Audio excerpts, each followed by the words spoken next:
a gente colhe a cúrcuma? Quando as folhas começam a ficar feinhas, meio queimadinhas. E aí, justamente nessa época, justamente por isso que a gente vai colher e utilizar a cúrcuma. Quem já tá comigo há um tempão, desde o ano passado, sabe que eu falei isso várias vezes, que a gente não usa cúrcuma quando não é época de frio, porque ela é justamente para essa estação. Então, por exemplo, primavera e verão, a gente não vai usar um rizoma, né, uma planta pesada, cheia de água, com esse elemento terra muito predominante, porque na primavera e no verão a gente precisa de mais leveza, mais plantas um pouco mais leves, mais folhas, mais elemento ar, certo? E aí, justamente nessa época do frio, quando a gente está mais introspectiva, a gente está mais, se recolhe um pouquinho mais, né? O nosso corpo retém mais líquido, muitas vezes a gente até dá uma engordadinha nessa época, mas é justamente nesse período onde a gente precisa ficar um pouco mais nessa introspecção e muito mais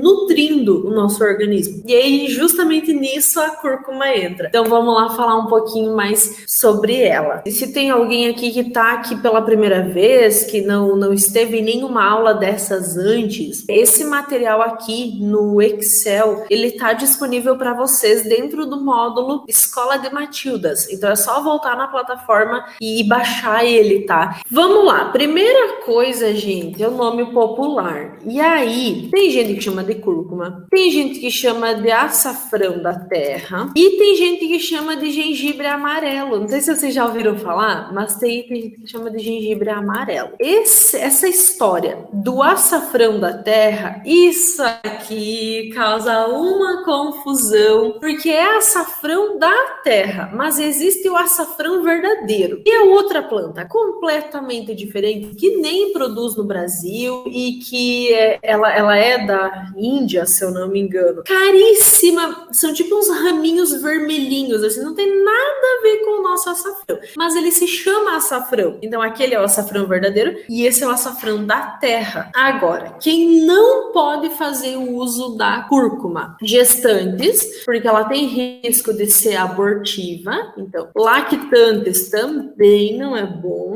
é sempre indicado cortar a cúrcuma nesse caso.